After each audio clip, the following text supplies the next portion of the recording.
जिंदाबाद ममता बनर्जी जिंदाबाद जिंदाबाद जिंदाबाद वंदे मातरम जिंदाबाद जिंदाबाद। মালদা মানে আমির জিরা, মালদা মানে আবু বরকত আতাউর গনি খান চৌধুরী মূলত মালদা জেলা কংগ্রেসের ঘাঁটি হিসেবে পরিচিত। দীর্ঘ কয়েক বছর যাবৎ দক্ষিণ মালদায় লোকসভা কেন্দ্রে কংগ্রেস জয়ী হয়ে আসছে। আর এবার দক্ষিণ মালদার কালিয়াচক এক ব্লকের কংগ্রেস ও সিপিএম ছেড়ে 7 জন নির্বাচিত পঞ্চায়েত সদস্য যোগ দিলেন তৃণমূলে।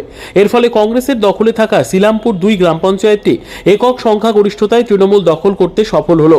বুধবার দুপুরে মালদা শহরের স্টেশন রোড সংলগ্ন তৃণমূলের জেলা কার্যালয়ে এই যোগদান কর্মসূচি অনুষ্ঠিত হয়।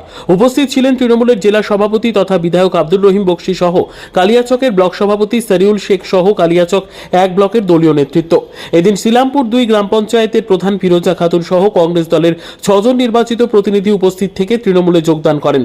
তার আগে সংশ্লিষ্ট পঞ্চায়েতের সিপিএম দলের আরও একজন নির্বাচিত সদস্য তৃণমূলে যোগ দেন। আজকে কংগ্রেস থেকে 6 জন, সিপিএম থেকে 1 জন এবং যারা কয়েকজন আছে ফোন করেছিল, ওরা কাজ আছে বলে আসতে পারেনি, পরে ওরা যোগদান করে নিবে।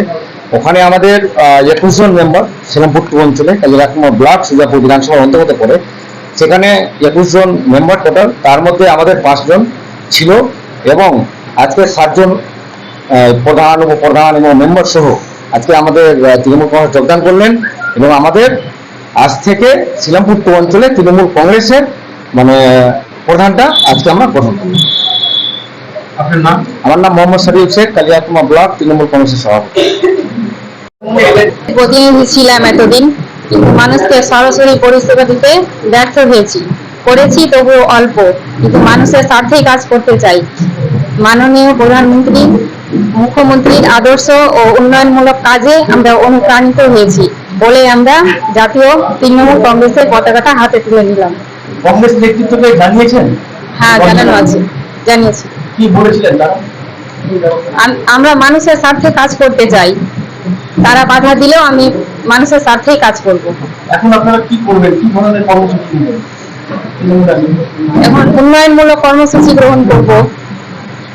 আপনার নাম আর আমার নাম হচ্ছে ফিরোজা খাতুন, শিলামপুর 2 প্রধান।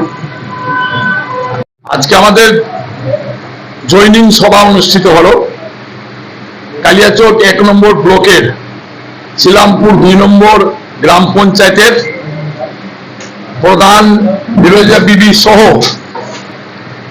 আরো 5 জন গ্রাম পঞ্চায়েত উপপ্রধান সাহেব আছেন, আর একজন সিপিএম এর নির্বাচিত মেম্বার, টোটাল 7 জন আজকে আমাদের এখানে দলের সাথে যুক্ত হলেন।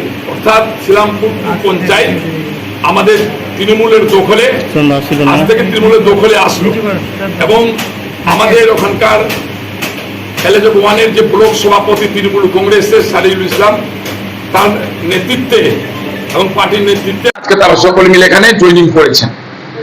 আমরা লক্ষ্য করছি যে বিজেপিরা এই রাজ্যকে ভেঙে দিবার একটা কুচক্রান্ত করছে, গণতান্ত্রিক পদ্ধতিতে মানুষের মধ্যে একটা বিভেদ সৃষ্টি করার চেষ্টা করছে।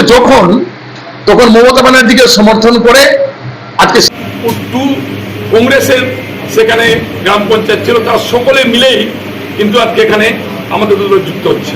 কিছুদিন আগে লোকসভা নির্বাচনে যে কোনো কারণে ভেলকিবাজি দেখিয়ে কংগ্রেসরা সেখানে জিতে গেছে লোকসভাতে, কিন্তু মানুষ আমাদের সাথে আছেন। আজকের এই জয়নিং সভা তা প্রমাণ। ওই গ্রাম পঞ্চায়েতটা কাদের দখলে ছিল? কংগ্রেসের দখলে। কংগ্রেসের প্রধান আছেন ফিরোজা বিবি এবং প্রধান আছেন, মেম্বাররা আছেন। সেখানে টোটাল 21 জন মেম্বার ছিল। 21 জন মেম্বার মধ্যে আমাদের 5 জন ছিল, একজন সিপিএম এর ছিল, বাদ বাকি কংগ্রেসের ছিল। তার মধ্যে কংগ্রেসের আজকে এখানে 6 জন আমাদের সাথে যুক্ত হলেন, একজন সিপিএম এর যুক্ত হলেন, আর বাদ বাকি যারা কংগ্রেস থেকে গেছেন আমাদের সাথে ফোনে কথা হয়েছে, তারা একটু অসুবিধার কারণে আসতে পারেননি। ওখানে আর অন্য কোনো দলের মেম্বার থাকবে না। 21 জন মেম্বারই আগামী দিনে তৃণমূলের পতাকা তুলে থাকবে।